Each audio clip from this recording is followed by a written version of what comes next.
Warning, this video may contain some footage people find disturbing or offensive. Sorry about that.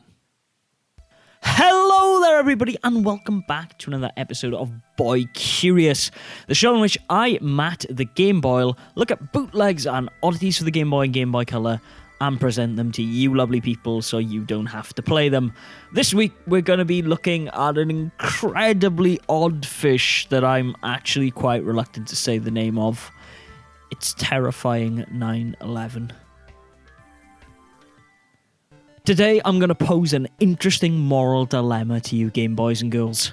What if I told you that out there in the ether, someone had made a perfect Game Boy Color port of Metal Slug? When I say perfect, I don't mean a good go at or a valiant effort to port a 16-bit arcade classic to an 8-bit system. I'm talking one of the most technically impressive Game Boy Color games that I have ever played. A port that in my opinion completely blows both Metal Slug Game Boy Advance and SNK's own Neo Geo Pocket Color titles out of the water. However, there are two massive considerations you must be okay with in order to enjoy Metal Slug Color Paradise. The first, as you may have guessed with this being a Boy Curious video, is that this game is by no means official. Sure, most of you can get over that. But what if I told you that this amazing pirate cart wasn't even sold as a Metal Slug game, but the title on the cart and box was terrifying 9/11? Now, I don't need to go into what 9/11 implies here. The artwork on the box and cart go out of their way to do that for me, by openly showing a picture of Osama bin Laden on its cover. The game's opening is horrifically video footage of the 9/11 attacks that took place. It gets worse, because between missions, George Bush and Osama bin Laden talk to each other. There is actually digitized images of them debating the ethics of terrorism in a bootleg Game Boy game. It is truly one of the most surreal and uncomfortable moments I've ever had playing a Game Boy game. That all being said, if someone were crazy enough to power through all of this, they would be surprised in what they found in terms of gameplay. As I said in the video's opening, the supposed programmers of this game, High-Tech, have pulled off nothing short of impossible in their faithful port of a Neo Geo classic. Playing as Marco, you have to battle your way through the same 6 levels with all the enemies, power-ups, and of course, the Metal Slug itself intact. I'm not kidding you, this game is faithful to the arcade original, down to the precision of long jumps in Mission 3, and it's crazy close to the edge animations. That being said, this is still a Game Boy Color we're talking about. The environments look beautiful and the sprites are all chunky and wonderfully animated. However, this does come at a cost. Crazy screen tear is rife in this port, which can be used to the player's advantage in places to make enemies and missiles disappear. But more often than not, it just gets you killed. This port also has to skimp out on most of the great destructible scenery in the original title is famous for. Wooden huts in Mission 1s don't explode, you can't destroy cars, and doesn't bring an enemy stronghold down on your head. You just keep on going to the right instead. This, of course, is fine for the flow of the game, even if it is a little disappointing to Metal Slug diehards. For some reason, Mission 4 and 5 are also switched around in this port, but I have no idea why. The game does retain the same epic feel in its boss battles, with only Mission 5's dual tanks being affected by the hardware limitations, and instead become one tank that's a lot harder to kill than anything else in the game. What this title doesn't retain, however, is its epic score, which instead is replaced by some pretty janky 8-bit audio that in my experience with bootlegs is anything to go off is probably stolen from another random budget title. Strangely, the weapon pickups in this game are also altered slightly in, well, they don't actually have any ammo. That's right. Get a rocket launcher or a shotgun, and until you die, you're an unstoppable powerhouse. In fact, I'd argue that in this game, the only way you're going to beat the General is by picking up Stage 6's shotgun and praying to whatever deity you wish you don't catch a stray bullet. Unfortunately, the worst gameplay-related choice of this port is its continues. Regardless of the score, there's no way to get more than the standard 2 continues, meaning you've got only 15 lives to beat a game before it's game over. Unlike the arcade game, you can't keep pumping in money, you just need to get really good on remembering enemy and pickup locations, not to mention enemy and boss patterns. So, I know what you're thinking. There is no way this game is made by some backwater studio cranking out bootlegs.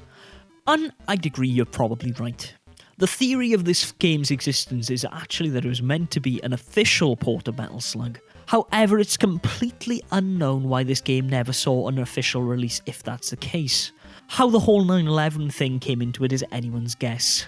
I've heard lots of theories as to why, from the game's developers deciding to release the game themselves after its cancellation to make money from revenge-seeking Americans, to the source code leaking prematurely and the official release being scrapped for fear of association. Proof that this game was supposed to originally be a Metal Slug port can actually be found in the game itself. As Twitter user Portable MK let me know, by opening the ROM in YYCRH, you can clearly see the sprites that make up a Metal Slug title card. He also informed me of a very odd way the game imports background sprites. It doesn't bring them in as straight tiles like most games do, but in stripes, showing off some crazy programming skills. Either way, it's a shame the official cart never came to be, but I'm glad that if someone takes the time to hack out the 9/11 stuff, this game can get into the hands of people looking for a portable piece of run and gun on the go. What's more to say about terrifying 9/11? This game contains a very solid port of Metal Slug, but at the cost of arguably exploiting people's feelings over a terrible real-life tragedy. Strangely, the game's last conversation between Bush and Bin Laden calls for peace, a sentiment the game never really addresses in its ending as well. The game ends with the same paper aeroplane the arcade title does. I won't read too much into this as well. I'd rather the pre-stage conversations and maps showing specific areas of Afghanistan weren't there at all, but unfortunately it is what it is. Now, this game seems to be somewhat of a rare card. However, there is a ROM of the game lurking out there somewhere if you really want to play it. I'm also going to upload a rough cut of my playthrough showing not only the full game, but how you can cheese some of the game's bosses if you're finding it a little bit difficult to beat. But trust me, despite how horrible this game's dressing is, it really is an incredibly well-made port of an SNK classic. In fact, after beating this game, I went straight back to playing the original, and for the first time ever, I beat it without a problem. It really is that close a port that my persistent hours of playing transferred over to the original title. But if you don't want to play 9/11, that's fine too. Just know that out there somewhere is a version of this game without any of the objectionable content, a game that can be admired purely on its technical triumphs and for being fun to play, a version free of ugly wrapping and thoughts of real-life tragedy that haunt this particular title. And that brings us to the end of another Boy Curious, ladies and gentlemen, on rather a somber note, I must apologise for. But it is what it is. I can't sugarcoat these things. This game existed, and so I had to bring it to you as it was. If you've enjoyed this video, you can find some more light-hearted content on my channel, which is Boyographic. The mainstay of this channel is Boyographic videos, where I look at the highs and lows of the Game Boy library, one cart at a time. You can also check out some more bootlegs on Boy Curious, where I look at bootlegs and oddities for the Game Boy and Game Boy Color, and check out some of our All the Glory videos. Like I've said, I will post a cut of Terrifying 9/11. It will have deaths in it. Usually I cut them out, but it's a Metal Slug game. It's kind of hard to do that. And if you have enjoyed this and some of our other videos, why not subscribe? And as I've said, check out some of the other content and let others know that this channel exists. You can also find us on Twitter at Gameboy and also on Facebook at facebook.com/Boyographic. But until next week, Game Boys and Girls, it's goodbye from me. Game on.